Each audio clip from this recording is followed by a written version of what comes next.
یہ تو اچھا ہوا کہ ہمارے کچھ علاقوں کے اندر خصوصاً شہروں میں بعض جگہ بیت الخلاء سے فارغ ہونے کے لیے کچھ بیت الخلاء بنائے گئے، کچھ ٹوائلٹس بنائے گئے، ورنہ کچھ سالوں پہلے چند سالوں پہلے یہ بات دیکھنے میں آیا کرتی تھی کہ جس آدمی کو پیشاب جانے کا تقاضا ہوتا تو وہیں راستے میں ٹھہرے ٹھہرے جو ہے پیشاب سے فارغ ہو جاتا۔ اس سے ہوتا کیا؟ اب کرنے والے بندے کو تو اس پر کوئی شرمندگی نہیں ہے، چونکہ اگر کچھ تھوڑی بہت شرم بھی رہتی تو وہ اس چیز سے بچتا، لیکن اس سے جو نقصان ہوتا ہے وہ لوگوں کو ہوتا ہے۔ راستے پر چلنے پھرنے والے لوگ جب اس راستے سے چلتے ہیں تو انہیں ایک طرح کی بدبو آنا شروع ہو جاتی ہے، اور جب ایک نے وہاں پر پیشاب کیا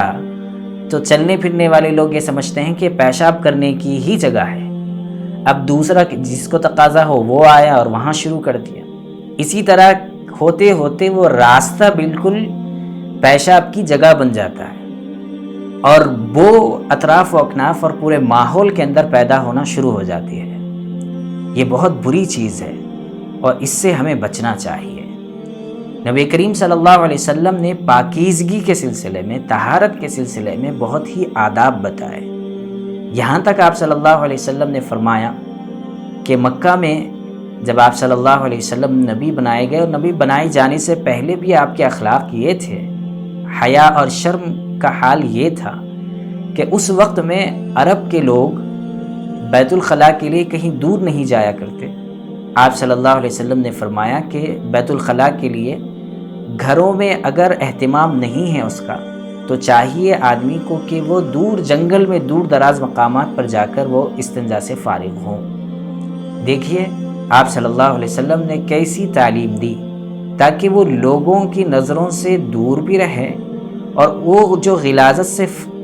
غلاظت کر رہا ہے اس کے اثرات سے لوگ بھی محفوظ رہ سکیں۔ اس لیے آپ صلی اللہ علیہ وسلم نے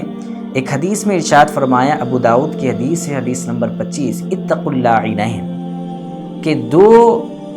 لعنت کرنے والوں سے، دو لعنت کی جانے والی چیزوں سے بچو۔ صحابہ کرام رضوان اللہ تعالی علیہم اجمعین نے پوچھا، یا رسول اللہ صلی اللہ علیہ وسلم کہ یہ دو لعنت کے اسباب کیا ہیں؟ تو آپ صلی اللہ علیہ وسلم نے فرمایا کہ راستے میں پیشاب کرنے سے یا استنجا کرنے سے بچو، اور آپ صلی اللہ علیہ وسلم نے اس کے ساتھ یہ بھی ارشاد فرمایا کہ پبلک کی جو جگہ ہوتی ہے، جہاں پر لوگ ٹھہرتے ہیں، سایہ دار جو درخت ہوتے ہیں، جہاں پر لوگ دھوپ کی وجہ سے پریشان ہو کر چھاؤں میں آ کر بیٹھنا چاہتے ہیں، کچھ دیر راحت حاصل کرنا چاہتے ہیں، ان جیسی جگہوں پر پیشاب سے استنجا سے بچا کرو۔ یہ آپ صلی اللہ علیہ وسلم کی تاکید تھی۔ اور ہمارے معاشرے کے اندر ہوتا یہی ہے کہ راستہ جو چلنے پھرنے کا ہوتا ہے وہاں پر پیشاب سے فارغ ہو گئے تو اس سے چلنے والوں کو تکلیف، اور جہاں پر بس سٹاپس ہوتے ہیں آج کے معاشرے کے اندر، ماحول کے اندر، جہاں پر لوگ بس کا انتظار کرنے کے لیے ٹھہرتے ہیں، وہاں پر بھی بعض شرم و حیا سے خالی لوگ، بالکل عقل سے عاری لوگ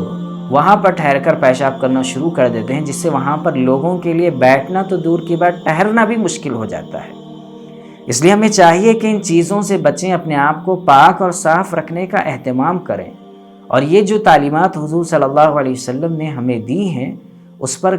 بالکل پابندی کے ساتھ عمل کرنے کی کوشش کریں، اس لیے کہ اس سے ہمارا دنیاوی بھی فائدہ ہے، ہماری صحت کا بھی اس کے اندر خیال رکھا گیا ہے، اور آخرت کے اعتبار سے بھی بہت ساری تکالیف سے بچنے کے لیے یہ چیزیں اسباب بن سکتی ہیں۔ اللہ تعالیٰ سے دعا ہے کہ اللہ تعالیٰ ہمیں عمل کی توفیق نصیب فرمائے۔